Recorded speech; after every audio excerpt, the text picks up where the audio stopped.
Oke, kita lanjut ke materi ini, yaitu kita sambung. Kita membahas mengenai full pump ya.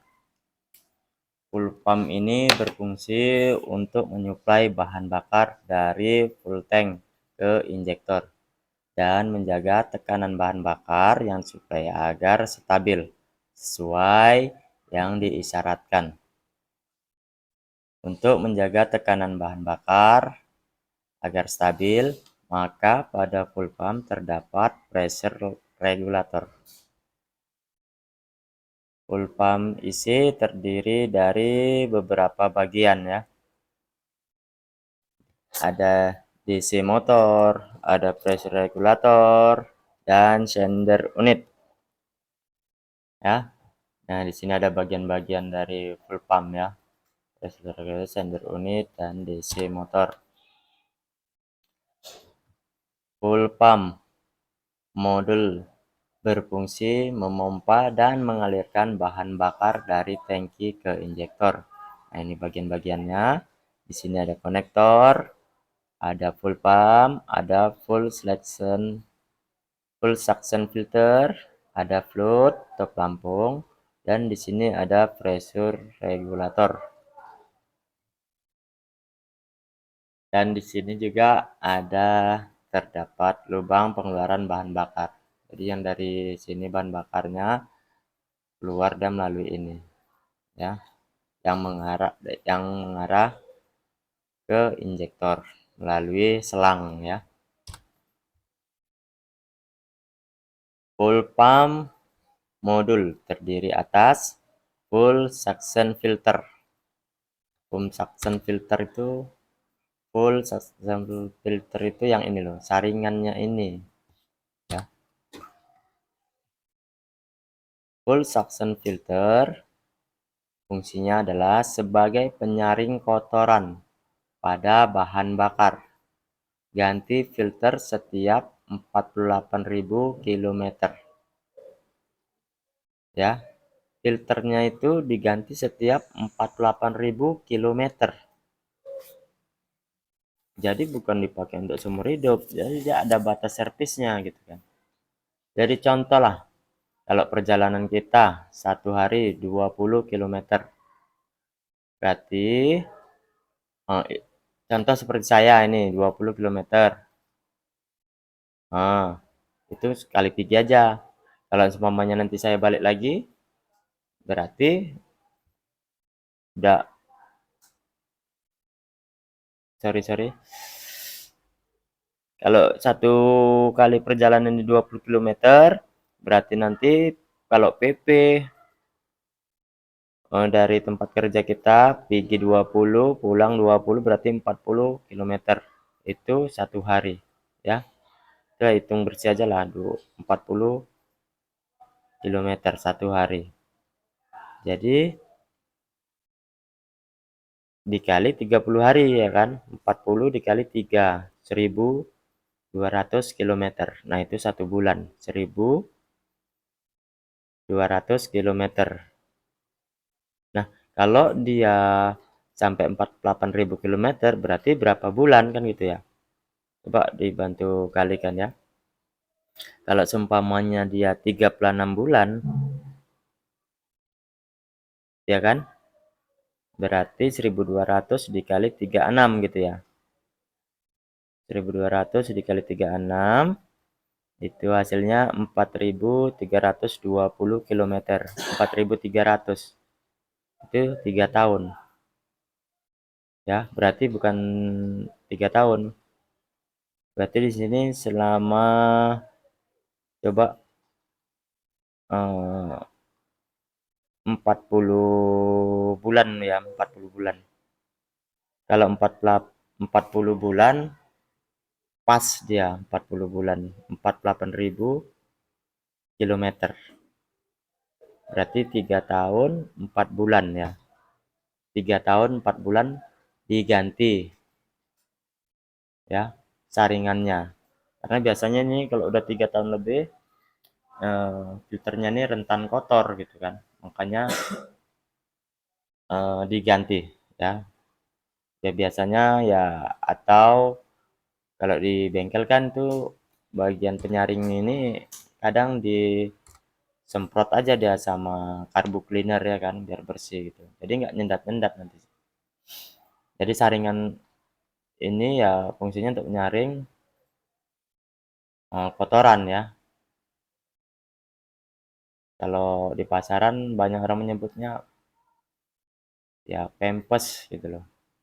Karena ini bentuknya di dalamnya itu memang kayak seperti apa ya? Lembut lah. Jadi luarnya itu ada jaring-jaringnya, dalamnya tapi lembut gitu loh. Menyaring kotoran.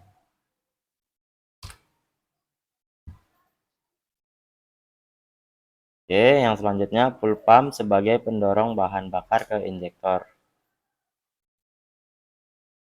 Nomor 3, full pressure regulator. Nih, pressure regulator ya. Fungsinya untuk menjaga tekanan bahan bakar di dalam aliran bahan bakar pada 295 kPa ya, atau setara dengan 3 kg atau 43 PSI. Dan apabila tekanan berlebih, pressure regulator akan mengembalikan bahan bakar dengan membuka katup saat tekanan bahan bakar melebihi standarnya. Jadi pressure regulator ini bekerja secara otomatis dia gitu. Jadi walaupun kita dalam keadaan laju atau dalam keadaan kita gas, itu kan eh, dia nanti tekanan itu tetap stabil aja, dia dikontrol oleh si pressure regulator ini, ya kan? Berbeda dengan kalau pengapian ya. Kalau pengapian itu semakin kita gas tinggi, dia apinya semakin tinggi, semakin besar. Arus yang dikeluarkan semakin besar. Tapi kalau ini beda. Mau dia nggak digas dalam keadaan normal, mau dia digas paling tinggi, tekanan bahan bakar itu tetap stabil aja. Kalau digas tinggi, nanti kalau umpamanya tekanannya berlebih, nah pressure regulator ini bekerja secara otomatis membuang eh, bahan bakarnya melalui pressure regulator ini tadi. Ya. Oke, yang selanjutnya adalah float atau pelampung ya. Fungsinya memberikan sinyal kondisi volume bahan bakar ke tangki di tangki ke dashboard ya. Itu fungsi dari pelampung ini ya.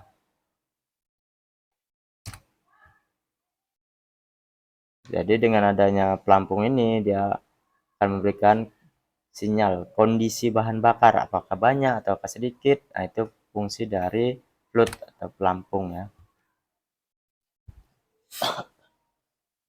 Untuk full pump itu perlu dicek ya. Lihat buih bahan bakar yang keluar saat main switch on. Nah, ini kan posisinya tertutup ya kan. Ya coba buka tangkinya, lihat ada buih nggak ketika dia kunci kontaknya tadi di on kan, dihidupkan gitu kan.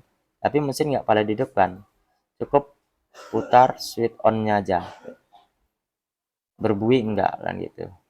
Atau dengarkan suara motor full pump saat main switch on.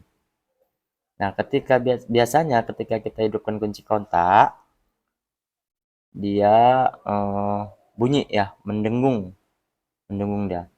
Peng, nah, itu dia. Itu menandakan bahwasanya full pump ini masih bekerja dengan baik. Karena nanti kalau nggak bunyi berarti ya full pumpnya rusak gitu ya, nggak hidup. Oke, full pressure gauge. Pasangkan full pressure gauge seperti gambar. Putar main switch on dan tekan tombol starter. Dihidupkan ya, artinya dihidupkan. Baca tekanan pada display. Tekanan yang normal menggunakan, kalau kita menggunakan pressure gauge ini ya, tekanan normalnya itu 295 kPa atau setara dengan 43 PSI ya.